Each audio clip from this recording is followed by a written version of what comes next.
Princess Isabel escaped from the palace on a rainy night and sought refuge in a brightly lit house within the village. As the door opened, she encountered a boy named Jack, who had traded his horse for mysterious magical beans acquired from a thief within the palace. While engaged in conversation, the magic beans accidentally fell through a gap in the wooden floor, triggering their expansion and branching due to contact with water. Startlingly, the ivy encircling the house suddenly took flight, soaring into the sky along with Princess Isabel and Jack. Unbeknownst to them, their inadvertent actions forged a pathway to Gantua, a realm inhabited by ruthless giants who had long awaited the opportunity to feast on humans upon Earth. Empowered by the vines, the giants descended upon Earth, seeking to capture the king and assert dominion over the planet. Will the giants succeed in their capture of the king? Can Jack and Princess Isabel save Earth from the giants' grasp? Join us as we will discover the thrilling conclusion in the summary of Jack and the Giant Slayer, directed by Bryan Singer. For more extraordinary tales filled with betrayal, adventure, and love, be sure to like and subscribe to our channel and click the notification bell so you won't miss any new videos. Done? Let's get started.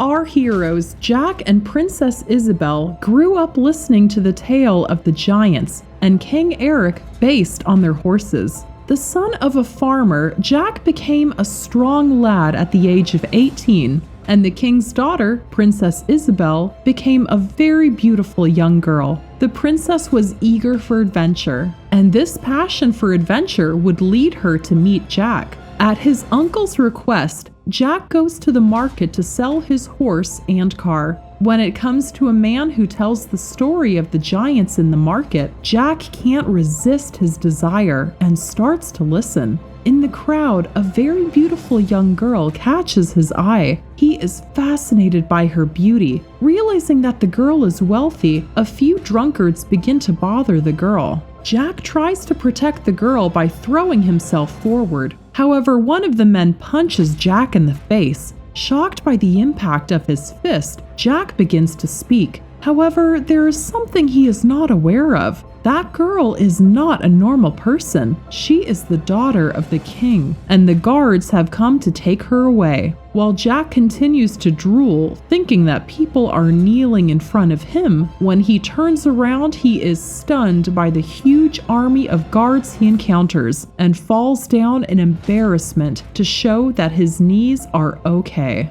After this mess, unfortunately, Jack lost his car. Let Jack start looking for his car. Let's take a closer look at the interior of the palace. Lord Roderick, a sly and ugly man whose sole aim is to marry the princess and take over the kingdom. Not only his face, but also his heart is so ugly. And his faithful but stupid sidekick, Wick. Roderick and Wick go to the monk's room together. When the sneaky Roderick sees that the things he hid are not in place, he sends word all over the palace to find the monk. The doors of the palace are closed, and everyone begins to be searched. Meanwhile, our Jack is still trying to sell his horse, and guess who wants to buy Lucky Jack's horse? That monk trying to escape. Jack doesn't want to sell his horse when he tries to trade it for a few beans. However, the monk tells Jack that the beans are sacred and that the cloister monks will pay a lot of money for those beans. And it says never, never to get the beans wet. While Jack tries to come up with a logical explanation for this situation, the monk takes the horse and is caught before he can leave the palace. When Jack returns to the farm, he is brushed off by his uncle for the horse he sold for beans, while the princess is scolded by the king for sneaking away. When Jack's uncle slams his hand on the table in anger, fate begins to play its game, and one of the magic beans falls through the hole in the wooden floor. Jack picks up the other beans, but doesn't even notice the falling beans. Speaking of the princess, the king forces Princess Isabel to marry the cunning Roderick and forbids her to leave the palace again. However, the princess's rebellious spirit doesn't stand still, and she changes clothes and sneaks away from the palace with her horse. The The rain at midnight puts the princess in a very difficult situation. The princess takes shelter in a hut to shelter from the rain and crosses paths with Jack again. The rain gets faster and starts to wet the beans that fall under the shed. Jack and Princess Isabel are chatting, unaware of what has happened. The crackles they hear suddenly begin to increase and intensify. The hut is tossed left and right and begins to move towards the sky. Jack is thrown out, but he does not have the heart to leave the princess in that hell and runs to the house. Jack had just managed to get inside the towering hut when the mold-rotted step played its last game on him, causing him to fall back to the ground. The next morning, the king and his men, and of course Roderick the beaver, stand over the vines. Jack tells them what happened.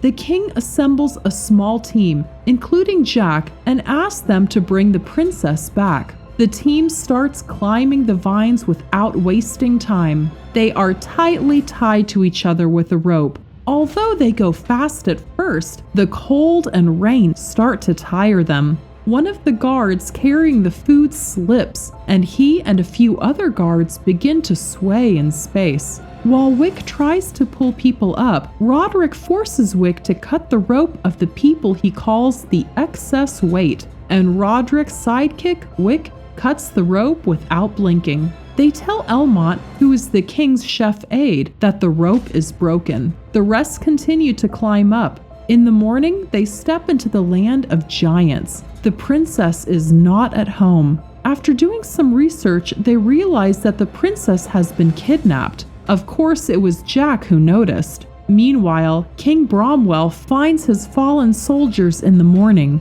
and everyone notices that the rope has been cut. However, they can't do anything. Let's go back to the land of giants. People here do not want to believe that they are in the land of giants. However, Elmont's close friend Craw is aware that he is in the land of giants, and they must be very careful. You know, in stories like this, the wolf grabs the person who leaves the group. That's exactly how it happens. Jack, Elmont, and Craw fall into a trap set by giants into a lake. The giant, who senses their voice and smell, comes to them immediately. Elmont hides behind a rock and Craw hides behind a tree. However, the naive lover Jack sees the giant before he can understand what it is, and he tries to hide from the giant by sinking into the water he fell into. The giant comes out without holding back his steps and starts to sniff around,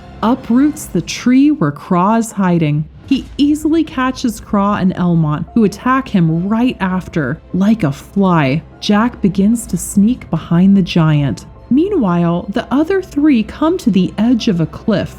Thinking that Roderick is very smart, he causes one of the soldiers to fall off the cliff. But behind them, another giant grabs Wick, which he really does. There is another event that makes us very happy. While the giant eye that makes Wick's head go down in his stomach is fixed on Roderick, a second giant is climbing up the cliff. And that's it. Roderick is to die for. Roderick, however, shows the Titans the glowing crown of King Eric, whom he stole, and unfortunately the problems that it will cause us just beginning. You seem to be wondering what happened to the princess. The giants try to find out if the princess is a descendant of King Eric. The stupid giant brings Elmont and Craw and throws them in front of the head giant. The giants, who smell the humans, are burning with the fire of revenge and ask the trio where the ivy road is.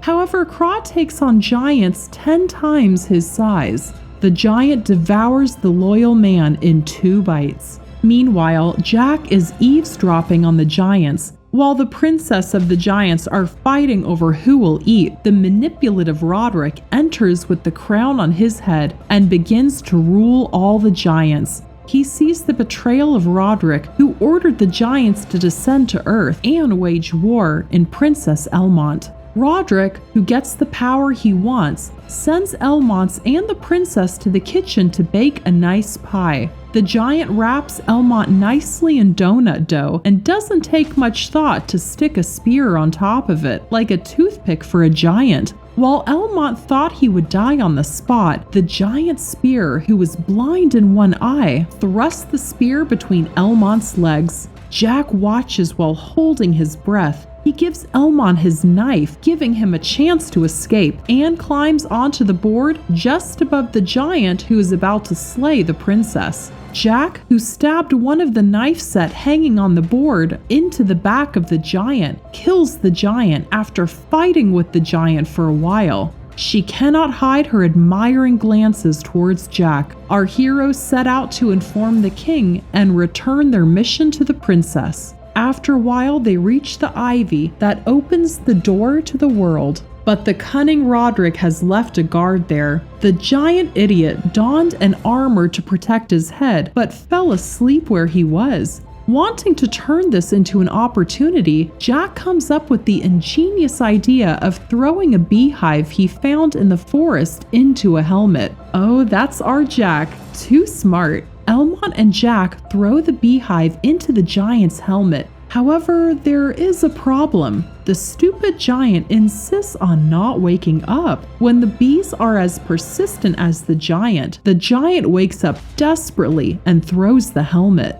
When the giant tumbles off the cliff by his own stupidity, our trio are stunned by their joy. Jack and Isabel hug each other in the happiness of the moment. You can even hear their hearts flutter. Elmont says he must take the crown as he sends Jack and Isabel downstairs. Jack and Isabel wasted no time in descending the ivy. There is one of them who has descended before, giant who accidentally fell off of a cliff. Don't be afraid. They may even have to scrape it off the ground with a spatula as it crashes so fast. However, this frightens the king. What if the sequel of these giants comes down alive? In order to protect his people and the world, the king, who is willing to leave even his daughter, whom he thinks is in the land of giants, orders the ivy to be cut. While they're at work, Jack and Isabel continue their descent non-stop. The giants come upon the ivy with their king Roderick, who is made of pure hatred and malice. Meanwhile, Elmont waits for Roderick in disguise,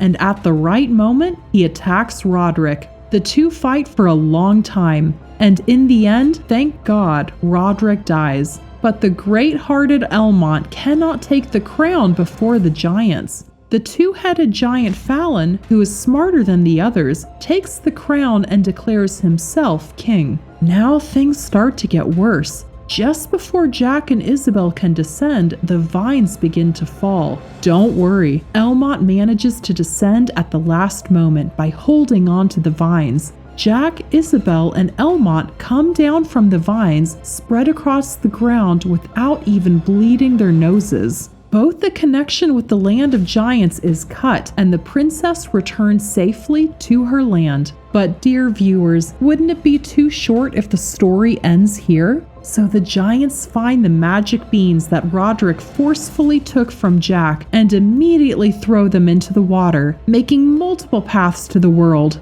With shouts of joy and triumph, they descend into the world impatiently to cling to the vines and eat fresh meat. Meanwhile, Isabel and Jack realize that they cannot be together and say goodbye to each other. However, fate will be determined to unite them, and after the king and princess set off, Jack sees the giants begin to descend to earth. Reunited with his horse, Jack jumps onto his horse and runs straight after the king. He had just begun to warn them that giants with a stride 20 times larger than tiny humans immediately chase them from the back of their necks. Just think about it. The grown-ups are running towards you with huge steps. Although the princess and the king have entered the palace comfortably, Jack narrows the ass of the horse in. Meanwhile, Elmont orders the doors to be closed. Now everyone knows they are in a war. The moat surrounding the palace is filled with flammable oil, and the palace is closed with a burning circle to prevent the giants from entering. But giants have a lot of greed. Fallon runs to grab onto the palace's door, but fearless soldiers repel him with an arrow strike